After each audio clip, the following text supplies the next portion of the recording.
And as you know, we follow a lot of kinds of writing here. And our next guest has been on the show before a couple times, brave enough to come back.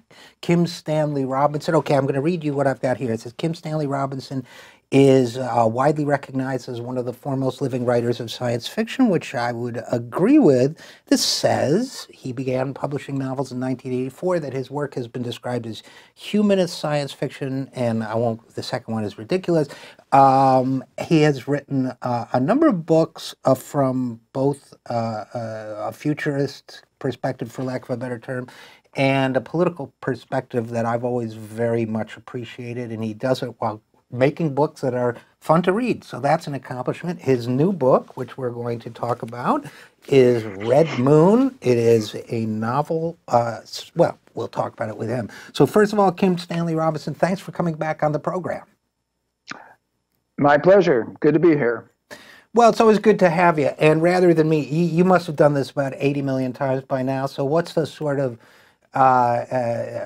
elevator description of Red Moon? Red Moon is a science fiction novel set about 30 years in the future, and it's about the moon, yes, and China is the principal presence on the moon. There's a big Chinese base at the south pole of the moon, where there's both permanent sunlight and frozen water supply. So the story goes on from there. The Americans and international contingent is up at the North Pole. There's political disruption in both the big countries and attempts on both sides to try to make things work. Well, you know, I really am enjoying the book, and as always, I wish I had a time to finish it before you came on. There's my bookmark right there to prove that I'm really reading it. I guess there was a lot that I'd love to talk about regarding this book, but first, just to put it in context, you know, science fiction writers in general, I would say, they're world builders, unless you're doing a specific subgenre set in the present, I guess, but they're world builders. They create, but I feel you're not just someone who builds a world in your novels. You give us the schematics to that world, so we have a lot of information in it about why it is the way it is, how it got to be the way it is, everything from the technology to the economics, the politics. And I really like that. But what I'm getting so far from this book, from Red Moon, is a lot of what's implicit in it is, and I think reviewers have probably noted this, the continued ascendance of China as a world power and as a leading scientific and economic force. Is that fair? Is that good interpretation? Or? Oh, yes. This is a book about China, but it's a book about China from an American's perspective. And so that means that there's a certain underlying ignorance that I was not able to overcome. And really, you can see that world history now is shifting into the 21st century. It'll be dominated by climate change. It'll be dominated by some huge economic actors, the United States, European Union, China. And China seems to be the one growing the fastest. And I wrote about China before in my book, The Years of Rice and Salt. So that was an alternative history and really a historical novel that wrote about China back in the Ming and the Qing dynasty. And I enjoyed it hugely. And I thought, oh, I'll do that again. I had a sympathy for the Chinese people, and their history was dramatic and interesting. But China right now and China 30 years from now, very, very difficult to understand. And I have this feeling, I had this feeling that the more I learned about it, the less I understood it. And this was disturbing until I talked to some Chinese friends. And I'm lucky in that I had one Chinese friend, an old colleague from my teaching days, who introduced me to many more of his colleagues. He's now chair of an English department in a Hong Kong university. And all these people said to me, Stan, that is the correct response. We ourselves don't understand what's going on. Anything could change here quickly. It's a dynamic situation that we're, riding as best we can. So with that reassurance, I went on and tried to describe as a situation 30 years in the future where China and the United States are Struggling for control is one part of the description. But even just trying to understand the chaos is probably the more accurate description.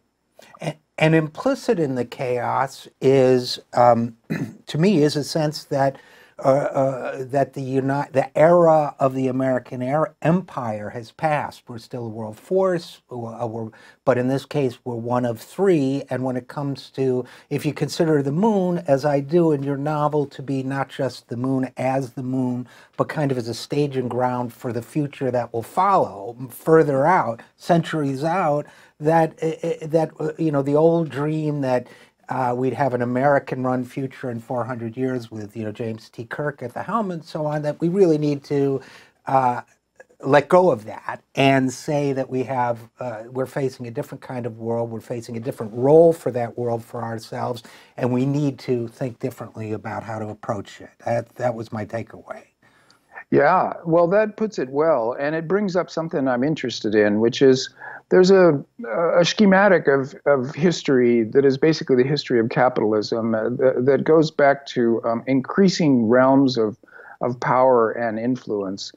Starting with the beginning of capitalism, this is Giovanni Arrighi's scheme, where it starts with Genoa and kind of the invention of capitalism, and there's a mercantile network, and then goes to Holland as the next big and the first world empire, and then Great Britain as the really big world empire of the 19th century, shifting over to the Americans in the 20th century.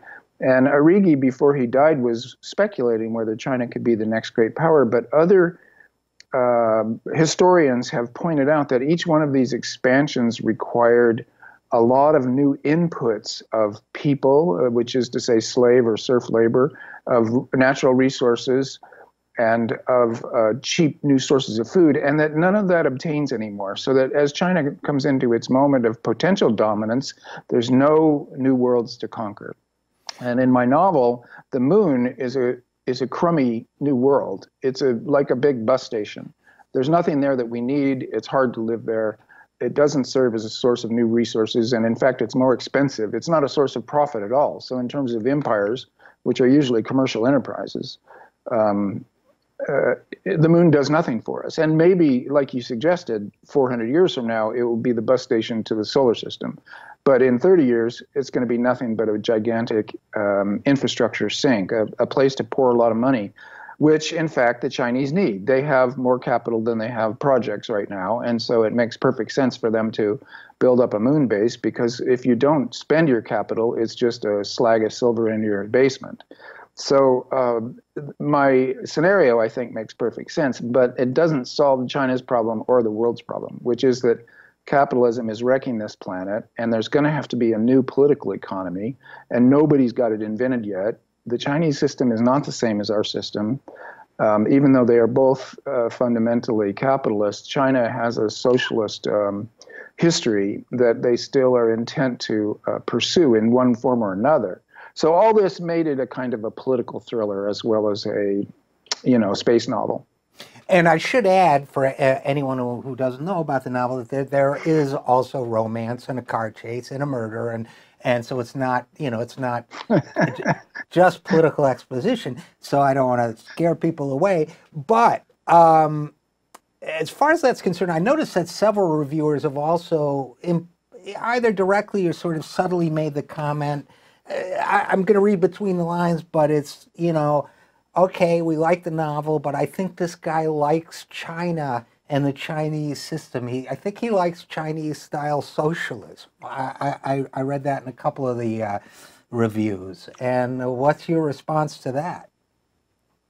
Well, I am a socialist myself, and so I am really interested in the Chinese experience since the revolutions of, say, 1927 and through to their success in 49. So,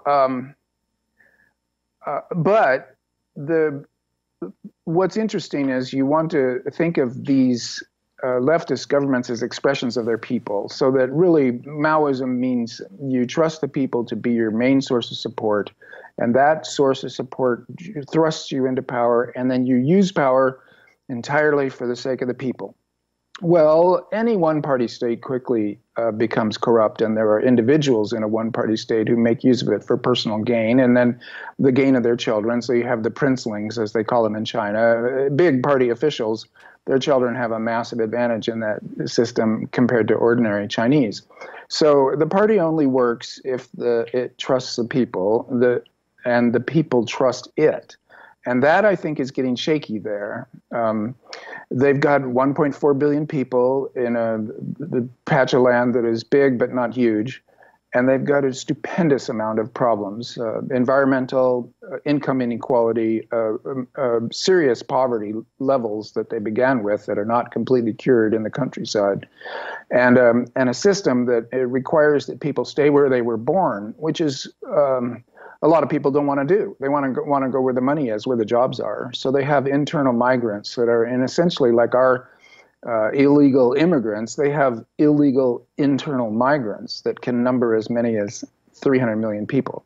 So I maybe here should revert to what you said before. The novel is like the problems of three little people that don't amount to a hill of beans, but that's what novels are about. Right. They're about individuals. And I have three individuals who are central to this novel, and they're kind of on the run. But, you know, one of the things that struck me as funny is that if you're in a chase novel these days, you can hide, but you can't run, because the surveillance systems are such that once you're out in the open and moving, you're going to get seen. But if you successfully hide somewhere, then you're hidden. So my chase novel is extremely strange as chase novels go, which was part of the game that I was playing. And, you are, I would say, not afraid to use the novel form to introduce a lot of ideas and a lot of, whether it's technical stuff, quantum computing, what actual routine space or flights from Earth to Moon and back would be like, whether it's, or the political and economic things that we're talking about. But one of the things that throughout your work, you've written a lot of novels about climate change. You've written a lot of novels. One of the things that characterizes them is that we've heard a lot about cyberpunk in the 80s. We've heard a lot about dystopian science fiction, which seems to be making a comeback, more than seems to be. It seems to have made a huge comeback. And I would characterize you as anti-dystopian. I would always say you're a realist, but you always, end or have a seed in there that says, but we don't have to live with this. Even if this happens, there are things we can do about it. You're kind of a solution-oriented post-dystopian writer, if that makes any sense. Does it, first of all? I like that. And I would say, yes. Well, dystopia has its function.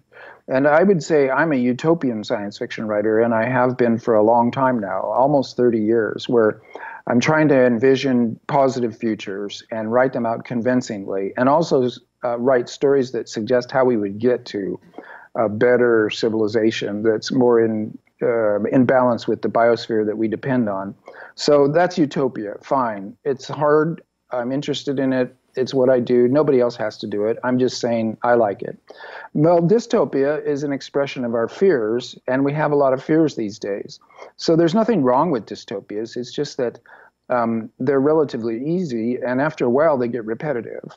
And after a while they're seeming to say, there's no hope here. We're doomed. You might as well just party. And so I think that we need the utopian alternative to that, which is to say, no, it's bad, but there's still hope. And the way that we can make things better is, and then you tell the story.